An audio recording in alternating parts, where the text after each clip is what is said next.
ہر سے محبت ہے، حرف صداقت ہے، پیغام قرآن و سنت ہے، رنگ اخوت ہے، خوشبو الفت ہے، رایت ہے، نور ہدایت ہے، ذہنوں کی اطرت ہے، ہر دل کی راحت ہے، روحوں کو ملتا ہے ایک چین جب آئے پیغام حرم۔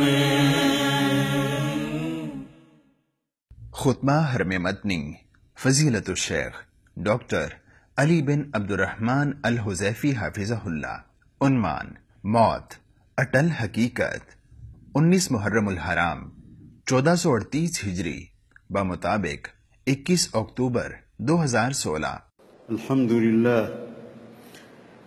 الحمدللہ الحی القیوم الذی۔ تمام تعریفیں اللہ کے لیے ہیں جو ہمیشہ سے زندہ ہے، ہمیشہ قائم رہنے والا ہے، اسے کبھی موت نہیں آنی، ملکیت اور بادشاہت اسی کی ہے، عزت اور غلبہ بھی اسی کا ہے۔ میں اپنے رب کی حمد و ثنا کرتے ہوئے اس کا شکر بجا لاتا ہوں، اس کے سامنے توبہ کرتا ہوں، اسی سے ہی مغفرت کا طلبگار ہوں۔ میں گواہی دیتا ہوں کہ اللہ کے سوا کوئی معبود برحق نہیں، وہ اکیلا ہے، اس کا کوئی شریک نہیں ہے، وہی رب اپنے بندوں پر غالب ہے، وہ جو چاہتا ہے وہی کرتا ہے، جو ارادہ کرتا ہے وہی فیصلہ کرتا ہے۔ میں یہ گواہی بھی دیتا ہوں کہ ہمارے نبی سیدنا محمد صلی اللہ علیہ وسلم اللہ کے بندے اور رسول ہیں۔ اے اللہ، اپنے بندے اور چنیدہ پیغمبر محمد صلی اللہ علیہ وسلم پر، اس کی آل اور صحابہ کرام پر رحمت، سلامتی اور برکت نازل فرما۔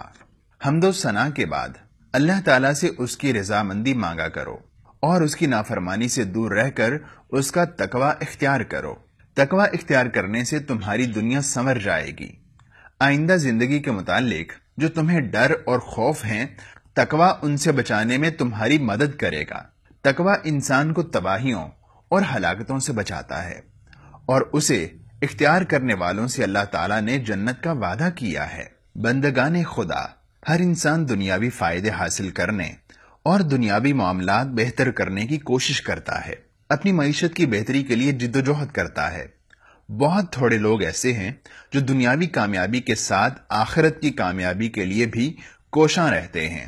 یاد رکھو، یہ ایسے لوگ ہیں جنہیں دنیا کی بہتری بھی ملتی ہے اور آخرت کی بھلائی بھی نصیب ہوتی ہے، اور اللہ تعالیٰ انہیں جہنم کے عذاب سے بھی بچا لیتا ہے۔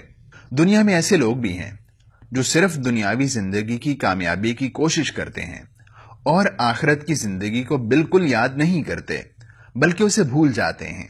یہ ایسے لوگ ہیں جو جانوروں کی طرح زندگی گزار رہے ہیں اور حیوانوں کی طرح کھا پی رہے ہیں۔ ایسے لوگوں کا ٹھکانہ جہنم ہے۔ ہر مقصد اور ہر عمل کی ایک انتہا ہے، فرمان باری تعالیٰ ہے، اور یہ کہ آخر کار پہنچنا تیرے رب ہی کے پاس ہے۔ پاک ہے وہ رب جس نے ہر دل میں کچھ مقصد اور کچھ ارادے پیدا فرمائے ہیں۔ انسان جب چاہتا ہے ان ارادوں اور مقصدوں کو حاصل کرنے کی کوشش کرتا ہے، اور جب چاہتا ہے یہ کوشش چھوڑ دیتا ہے۔ اللہ تعالیٰ کے ارادے اور اس کی چاہت کو ہر ارادے اور چاہت پر فوقیت ہے۔ ارشاد باری تعالیٰ ہے، اور تمہارے چاہنے سے کچھ نہیں ہوتا جب تک کہ اللہ رب العالمین نہ چاہے۔ جو اللہ چاہے صرف وہی ہوتا ہے، اور جو وہ نہ چاہے وہ کبھی نہیں ہو سکتا۔ زمین پر بسنے والی ہر مخلوق کی انتہا موت ہے۔ دنیا میں ہر جاندار نے موت کا گھونٹ ضرور پینا ہے۔ اللہ تعالیٰ نے موت فرشتوں پر مقرر کر دی ہے۔ جبریل، میکائیل اور اسرافیل علیہ السلام پر بھی موت آنی ہے۔ ملک الموت، موت کے فرشتے نے بھی مر جانا ہے۔ ارشاد باری تعالیٰ ہے، ہر چیز جو اس زمین پر ہے فنا ہو جانے والی ہے، اور صرف تیرے رب کی جلیل و کریم ذات ہی باقی رہنے والی ہے۔ موت دنیاوی زندگی کی انتہا اور آخرت کی زندگی کا آغاز ہے۔ موت سے دنیا کے تمام مال اور فائدے کی چیزوں سے انسان کا تعلق ٹوٹ جاتا ہے۔ فوت ہونے کے بعد بندے کو بہت بڑی نعمتیں نظر آنا شروع ہو جاتی ہیں، یا پھر دردناک اور ہولناک عذاب نظر آتے ہیں۔ موت اللہ کی نشانیوں میں سے ایک نشانی ہے جس سے اللہ کی طاقت اور قدرت ثابت ہوتی ہے اور یہ حقیقت واضح ہوتی ہے اللہ تعالیٰ اپنی تمام مخلوقات پر غالب ہے۔ ارشاد باری تعالیٰ ہے اپنے بندوں پر وہ پوری قدرت رکھتا ہے اور تم پر نگرانی کرنے والے فرشتے مقرر کر کے بھیجتا ہے، یہاں تک کہ جب تم میں سے کسی کی موت کا وقت آ جاتا ہے تو اس کے بھیجے ہوئے فرشتے اس کی جان نکال لیتے ہیں اور اپنا فرض انجام دینے میں ذرا کوتاہی نہیں کرتے۔ موت اللہ تعالیٰ کی طرف سے عدل اور انصاف ہے۔ موت کے معاملے میں ساری مخلوقات برابر ہیں۔ ارشاد باری تعالیٰ ہے ہر جاندار کو موت کا مزہ چکھنا ہے، پھر تم سب ہماری طرف ہی پلٹائے جاؤ گے۔ موت لذتوں اور خواہشات کو ختم کر دیتی ہے۔ موت بدن کو بے جان اور خاموش کر دیتی ہے، انسانوں اور اس کی خواہشات کے درمیان رکاوٹ بن جاتی ہے۔ صرف اللہ ہی ہے جس کی یہ خصوصیت ہے کہ وہ ہمیشہ زندہ رہے گا۔ ارشاد باری تعالیٰ ہے وہی زندگی بخشتا ہے اور وہی موت دیتا ہے، دن رات کا آنا جانا اسی کے قبضے میں ہے۔ کیا تمہاری سمجھ میں یہ بات نہیں آتی؟ ایسا کوئی چوکیدار نہیں ہے جو موت کو روک سکے، ایسا کوئی پہرے دار نہیں ہے جو موت سے بچا سکے۔ کسی کا مال اور جائیداد، اولاد اور دوست احباب موت سے نہیں بچا سکتے۔ کوئی چھوٹا ہو یا بڑا موت سے نہیں بچ سکتا۔ کسی امیر یا غریب کو اس سے خلاصی نہیں ہے۔ موت کسی کمزور اور طاقتور میں کوئی فرق نہیں کرتی ہے۔ فرمان باری تعالیٰ ہے رہی موت تو جہاں بھی تم ہو وہ بہرحال تمہیں آ کر رہے گی، خواہ تم کیسی ہی مضبوط عمارتوں میں ہو۔ اور فرمایا ان سے کہو جس موت سے تم بھاگتے ہو وہ تو تمہیں آ کر رہے گی، پھر تم اس کے سامنے پیش کیے جاؤ گے، جو پوشیدہ و ظاہر کا جاننے والا ہے، اور وہ تمہیں بتا دے گا کہ تم کیا کچھ کرتے رہے ہو۔ موت اچانک بھی آ جاتی ہے۔ ارشاد باری تعالیٰ ہے حالانکہ جب کسی کی عمل کی مہلت پوری ہونے کا وقت آ جاتا ہے تو اللہ اس کو ہرگز مزید مہلت نہیں دیتا، اور جو کچھ تم کرتے ہو اللہ اس سے باخبر ہے۔ موت کا فرشتہ انبیاء کے سوا کسی سے اجازت نہیں لیتا، انبیاء کرام سے ان کے مقام اور مرتبے کی وجہ سے اجازت لیتا ہے۔ حدیث نبوی صلی اللہ علیہ وسلم ہے ہر نبی کو اللہ تعالیٰ نے موت اور ہمیشہ دنیا میں رہنے کا اختیار دیا ہے، اور انبیاء کرام نے موت کو چنا۔ یہ اللہ تعالیٰ کا فیصلہ ہے کہ اولاد آدم نے اس دنیا کو موت کے ذریعے چھوڑنا ہے تاکہ انسان کے دنیا سے تمام رابطے ختم ہو جائیں۔ صحیح مسلم میں سیدنا انس رضی اللہ عنہ کی روایت ہے کہ رسول اللہ صلی اللہ علیہ وسلم نے فرمایا ہے کوئی بھی ایسا شخص نہیں ہوگا جس کا اللہ تعالیٰ کے ہاں مقام ہو اور وہ دنیا میں واپس آنے کی خواہش ظاہر کرے سوائے شہید کے۔ شہید چاہے گا کہ اسے 10 مرتبہ دنیا میں بھیجا جائے اور وہ شہید کر دیا جائے۔ موت ایک بڑی شدید تکلیف کا نام ہے جو ہر کسی کو آنی ہے۔ موت کی ہولناکی بہت ہی شدید ہے۔ موت کی تکلیف اس قدر شدید ہے کہ کوئی بیان نہیں کر سکتا، کیونکہ روح کو جسم کی رگوں، گوشت، ہڈیوں اور جوڑوں سے نکالا جاتا ہے۔ شدید ترین تکلیف کی شدت موت سے کم ہوتی ہے۔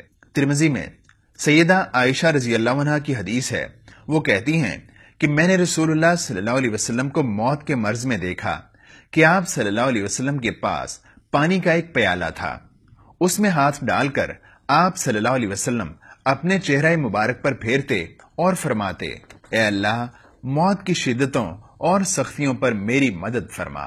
ایک آدمی نے اپنے والد کو اس کی وفات سے چند لمحے پہلے کہا کہ موت کی شدت کیسی ہے؟ اس نے جواب دیا اے بیٹے ایسا لگ رہا ہے جیسے سخت اور تیز کانٹے میرے پیٹ میں چل رہے ہوں اور میں ایک سوئی کے سوراخ سے سانس لے رہا ہوں۔ ایک اور آدمی کا جب وقت مقرر آیا تو اس سے پوچھا گیا کہ موت کی تکلیف کتنی شدید ہے؟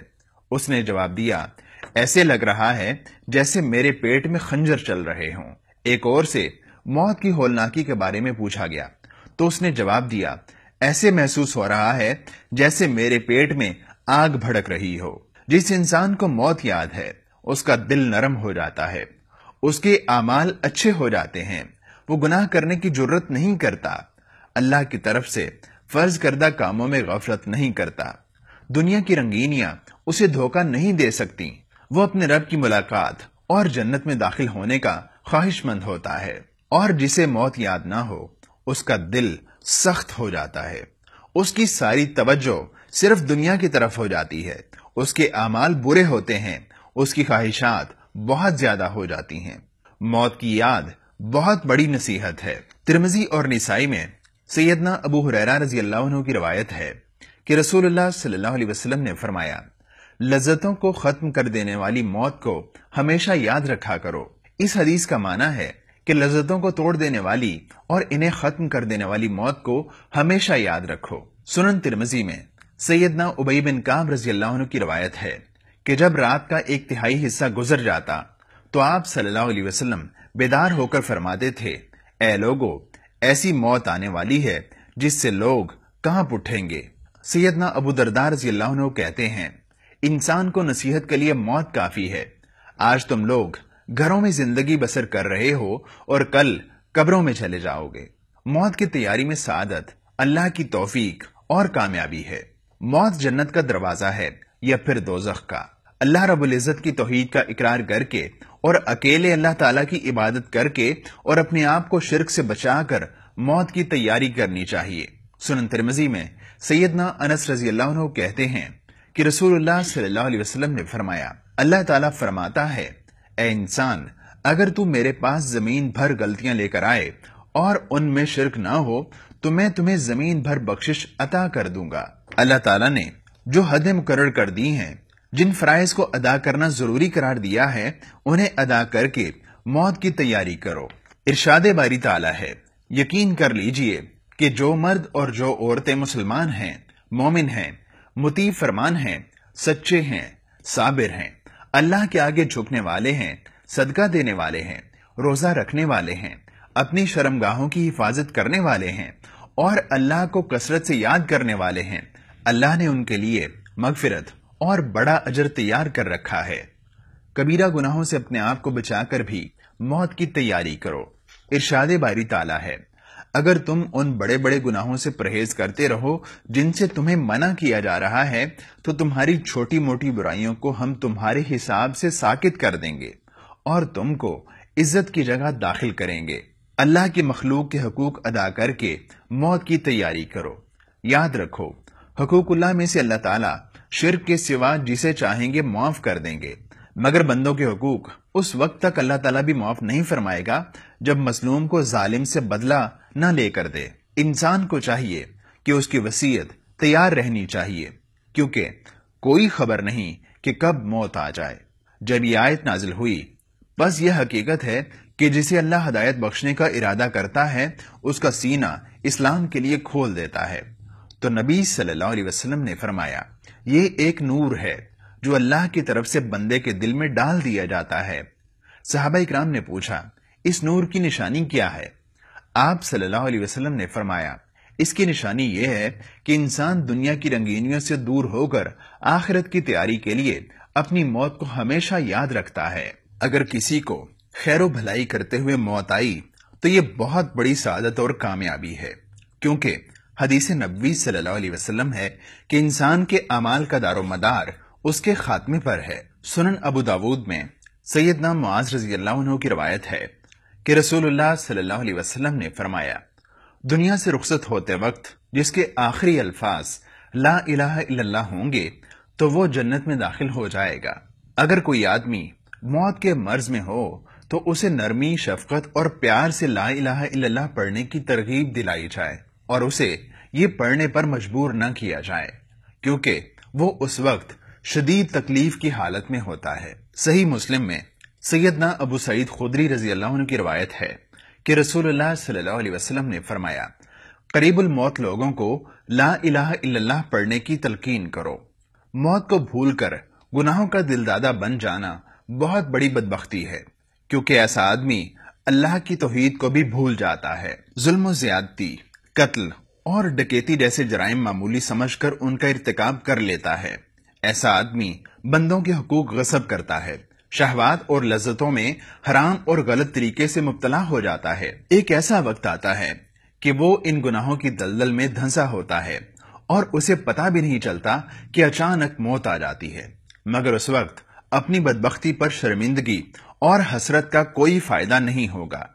ارشاد باری تعالیٰ ہے، یہ لوگ اپنی کرنی سے باز نہ آئیں گے یہاں تک کہ جب ان میں سے کسی کو موت آ جائے گی تو کہنا شروع کرے گا کہ اے میرے رب، مجھے اسی دنیا میں واپس بھیج دیجئے جسے میں چھوڑ آیا ہوں۔ امید ہے کہ اب میں نیک عمل کروں گا۔ ہرگز نہیں، یہ بس ایک بات ہے جو وہ بک رہا ہے۔ اب ان سب مرنے والوں کے پیچھے ایک برزخ حائل ہے، دوسری زندگی کے دن تک۔ یاد رکھو، یہ شرمندگی اور حسرت قیامت کے دن بڑھ جائے گی۔ ارشاد باری تعالیٰ ہے، اور پیروی اختیار کر لو اپنے رب کی بھیجی ہوئی کتاب کے بہترین پہلو کی، قبل اس کے کہ تم پر اچانک عذاب آئے اور تم کو خبر بھی نہ ہو۔ کہیں ایسا نہ ہو کہ بعد میں کوئی شخص کہے، افسوس میری اس تقصیر پر جو میں اللہ کی جناب میں کرتا رہا، بلکہ میں تو الٹا مذاق اڑانے والوں میں شامل تھا۔ اللہ تعالیٰ قرآن عظیم کو میرے لیے اور تم سب کے لیے برکت کا ذریعہ بنائے، اس کی آیات اور پر حکمت ذکر سے مجھے اور تم سب کو مستفید فرمائے۔ اللہ تعالیٰ ہمیں سید المرسلین کی ہدایات اور فرامین سے مستفید فرمائے۔ اسی گفتگو پر اکتفا کرتا ہوں۔ میں اللہ تعالیٰ سے اپنے لیے، تمہارے لیے اور تمام مسلمین کے لیے بخشش کا طلبگار ہوں۔ تم بھی اسی سے بخشش مانگو۔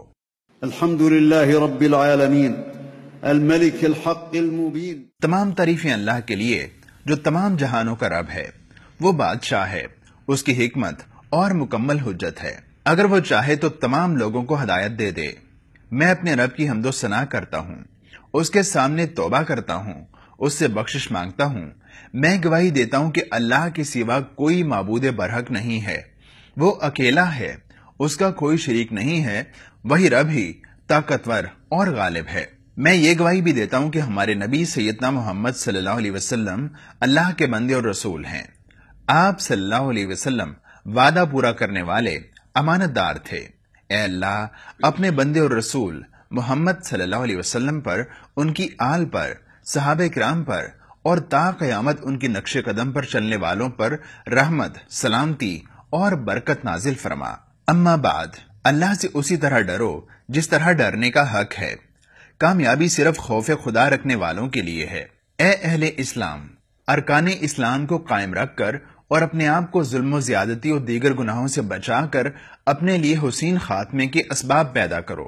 انسان کے حسن خاتمے کے لیے نہایت اہم سبب ہے کہ وہ ہمیشہ اللہ تعالیٰ سے یہ دعا کرتا رہے کہ اے اللہ، میرا خاتمہ بالخیر فرما، مجھے اچھی موت نصیب فرما۔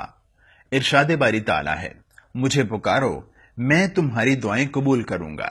جو لوگ گھمنڈ میں آ کر میری عبادت سے منہ موڑتے ہیں، ضرور وہ ذلیل و خوار ہو کر جہنم میں داخل ہوں گے۔ اللہ سے دعا کرنا نیکیوں اور بھلائیوں کا مرکز ہے۔ سنن ابو داود میں سیدنا نعمان بن بشیر رضی اللہ عنہ کی روایت ہے کہ رسول اللہ صلی اللہ علیہ وسلم نے فرمایا، دعا عبادت ہے۔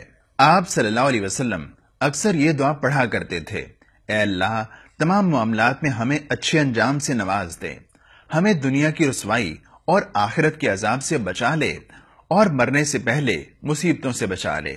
حقوق اللہ اور حقوق العباد کو ضائع کر دینا، کبیرہ گناہوں کا بار بار ارتکاب کرنا، عظمت الہی کو نہ سمجھنا اور دنیا میں مگن ہو کر آخرت کو بھول جانا، یہ تمام کام بری موت کو دعوت دینے کی طرح ہیں۔ بندگان خدا، اللہ اور اس کے ملائکہ نبی صلی اللہ علیہ وسلم پر درود بھیجتے ہیں۔ اے لوگو جو ایمان لائے ہو، تم بھی ان پر درود و سلام بھیجو۔ رسول اللہ صلی اللہ علیہ وسلم کا فرمان ہے، جو شخص مجھ پر ایک دفعہ درود پڑھتا ہے، بدلے میں اللہ تعالیٰ اسے 10 رحمتوں سے نوازتا ہے۔ چنانچہ آپ لوگ ساری مخلوقات کے سردار اور نبیوں کے امام صلی اللہ علیہ وسلم پر درود و سلام پڑھو۔ اے اللہ، حضرت محمد صلی اللہ علیہ وسلم اور ان کی آل پر اسی طرح رحمت نازل فرما جس طرح تو نے حضرت ابراہیم علیہ السلام اور ان کی آل کو رحمت سے نوازا تھا۔ بے شک تو ہی لائق تعریف اور بزرگی والا ہے۔ اے اللہ، سیدنا محمد صلی اللہ علیہ وسلم اور ان کی آل پر اسی طرح برکتیں نازل فرما جس طرح تو نے سیدنا ابراہیم علیہ السلام اور ان کی آل کو برکتوں سے نوازا تھا۔ بے شک تو ہی تعریف کے لائق اور بزرگی والا ہے، اور بہت زیادہ سلامتی نازل فرما۔ اے اللہ، نبی کریم صلی اللہ علیہ وسلم کے تمام صحابہ کرام، تابعین، تبع تابعین اور قیامت تک ان کے نقش قدم پر چلنے والوں سے بھی راضی ہو جا۔ اے اللہ، خلفائے راشدین ابو بکر، عمر، عثمان اور علی رضوان اللہ علیہ مجمعین سے اور تمام صحابہ کرام سے راضی ہو جا۔ اے اللہ، تجھے تیری رحمت اور فضل و کرم کا واسطہ ہے کہ ان پاک باز ہستیوں کے ساتھ ساتھ ہم جیسوں سے بھی راضی ہو جا۔ اے اللہ، ہمارے اگلے پچھلے تمام گناہ معاف فرما دے، ہمارے اعلانیہ اور خفیہ گناہ معاف کر دے، اور جنہیں تو بخوبی جانتا ہے، تو ہی آگے بڑھانے والا اور پیچھے کرنے والا ہے، تیرے سوا کوئی معبود برحق نہیں۔ اے اللہ، اسلام اور مسلمانوں کو عزت عطا فرما۔ اے اللہ، اسلام اور مسلمانوں کو عزت عطا فرما۔ اے اللہ، اسلام اور مسلمانوں کو عزت عطا فرما، کفر اور کافروں کو رسوا کر دے۔ اے رب العالمین، شرک اور مشرکین کو رسوا کر دے۔ اے اللہ، ہمارے اور مسلمانوں کے فوت شدگان کو معاف فرما دے۔ اے اللہ، اپنی رحمت سے ہمارے اور مسلمانوں کے فوت شدگان کو بخش دے۔ اے ارحم الراحمین، اے اللہ، اے ذوالجلال والاکرام، اے پروردگار عالم، مسلمانوں کو گمراہ کرنے والے فتنوں کو ختم کر دے۔ اے اللہ، مسلمانوں کے لیے گمراہ کن فتنوں کو ختم کر دے۔ اے اللہ، مسلمانوں کے دل جوڑ دے اور ان کی لڑائیاں ختم کر دے۔ اے اللہ، ہمیں اور مسلمانوں کو دینی بصیرت عطا فرما۔ اے اللہ، اپنی رحمت سے ہمیں دینی فہم و فراست عطا فرما۔ اے اللہ، اے جلال و اکرام والے، تمام معاملات میں ہمارا انجام بہتر بنا دے اور ہمیں دنیاوی ذلت اور آخرت کی رسوائی سے محفوظ فرما۔ اے اللہ، ہم تیری پناہ میں آتے ہیں، ہم تیری بری قضا سے، دشمنوں کے ناحق خوش ہونے سے، بدبختی کے آنے سے اور سخت مصیبت سے۔ اے اللہ، دکھی مسلمانوں کو نجات دے دے، مقروض کے قرضے ادا کر دے، مسلمانوں کے بیماروں کو شفا دے دے۔ اے اللہ، ہمارے اور مسلمانوں کے بیماروں کو صحت دے۔ اے اللہ، ہمارے بیماروں کو تندرستی عطا فرما۔ اے اللہ، اپنی رحمت سے دشمنوں کے خلاف ہماری مدد فرما۔ اے اللہ، ہمیں اور ہماری اولادوں کو شیطان، اس کی اولاد، اس کے لشکر اور ساتھیوں سے محفوظ فرما۔ اے اللہ، ہمیں ہمارے نفوس اور اعمال کی نحوست سے محفوظ فرما۔ اے اللہ، اے ارحم الراحمین، اپنی رحمت سے تمام مسلمانوں اور ان کی اولادوں کو شیطان اور اس کی اولاد سے محفوظ فرما۔ اے اللہ، یمن میں بھڑکنے والی فتنوں کی آگ کو بجھا دے۔ اے رب العالمین، اسلام اور مسلمانوں کو عافیت عطا فرما۔ اے اللہ، اے عزت و جلال والے رب، شام میں مسلمانوں کی مدد فرما، شام میں مسلمانوں کی مدد فرما۔ اے اللہ، جس نے ان پر ظلم کیا ہے اس کی پکڑ سخت فرما، تو ہر چیز پر قادر ہے۔ اے اللہ، ہماری افواج کی حفاظت فرما۔ اے اللہ، ہماری افواج کی حفاظت فرما۔ اے اللہ، ہمارے سرحدوں کی حفاظت فرما۔ اے اللہ، ہماری سرحدوں کی حفاظت فرما۔ اے اللہ، ظالموں سے ہمارے ملک کی حفاظت فرما۔ اے اللہ، اے ارحم الراحمین، مسلمانوں کو گمراہ کن فتنوں سے محفوظ فرما۔ اے اللہ، اے پروردگار عالم، مسلمانوں کو دشمنان اسلام کے شر سے محفوظ فرما۔ اے اللہ، دشمنان اسلام کے منصوبوں کو خاک میں ملا دے، جو منصوبے وہ اسلام اور مسلمانوں کے خلاف بناتے ہیں۔ اے اللہ، مسلمانوں کو منافقوں کے شر سے محفوظ فرما، بلا شبہ تو ہر چیز پر قادر ہے۔ اے اللہ، ہم تجھ سے بدبختی، نفاق، برے اخلاق سے پناہ مانگتے ہیں۔ اے اللہ، ہمارے نفسوں کو تقوی عطا فرما اور ہمارے نفوس کا تزکیہ کر، بلا شبہ تو بہترین تزکیہ کرنے والا ہے۔ اے اللہ، ہم تجھ سے جنت اور اس کے قریب کرنے والے قول و عمل کا سوال کرتے ہیں، ہم تجھ سے جہنم اور اس کے قریب کرنے والے قول و عمل سے نجات کا سوال کرتے ہیں۔ اے اللہ، خادم حرمین شریفین کو اپنے محبوب عمل کرنے کی توفیق عطا فرما۔ اے اللہ، اسے اپنی ہدایت کے مطابق چلا اور اس کے اعمال اپنی رضا کا باعث بنا دے۔ اے اللہ، اسے ہر خیر و بھلائی کی توفیق عطا فرما، اس کی آرا کی درستی فرما۔ اے اللہ، اس کے دونوں نائبین کو اسلام اور مسلمانوں کی خیر و بھلائی کے کام کرنے کی توفیق عطا فرما۔ اے اللہ، حاجیوں کی عبادت قبول فرما۔ اے اللہ، اے پروردگار، ان کی حفاظت فرما۔ اے اللہ، انہیں ان کے وطنوں کو اجر و ثواب اور بخشش دے کر صحیح سلامت لوٹا دے، انہیں آسانی عطا فرما۔ اے اللہ، اے جلال و اکرام والے، مسلمانوں کو شریر لوگوں کے شر اور منافقوں اور فاجروں کے شر سے محفوظ فرما۔ ارشاد ربانی ہے، اے ہمارے رب، ہمیں دنیا میں بھی بھلائی دے اور آخرت میں بھی بھلائی، اور آگ کے عذاب سے ہمیں بچا۔ بندگان الہی، اللہ عدل اور احسان اور صلہ رحمی کا حکم دیتا ہے اور بدی و بے حیائی اور ظلم و زیادتی سے منع کرتا ہے۔ وہ تمہیں نصیحت کرتا ہے تاکہ تم سبق لو۔ اللہ کا ذکر کرو، وہ بھی تمہیں یاد رکھتا ہے۔ اس کی عطا کردہ نعمتوں پر اس کا شکر ادا کرو، وہ تمہیں مزید نوازے گا۔ اللہ کا ذکر سب سے بڑا ذکر ہے۔ تم جو کچھ کرتے ہو اللہ اسے جانتا ہے۔ درس محبت ہے، حرف صداقت ہے، پیغام قرآن و سنت ہے، رنگ اخوت ہے، خوشبوئے الفت ہے، رایت ہے، نور ہدایت ہے، ذہنوں کی اطرت ہے، ہر دل کی راحت ہے، روحوں کو ملتا ہے ایک چین، جب آئے پیغام ہر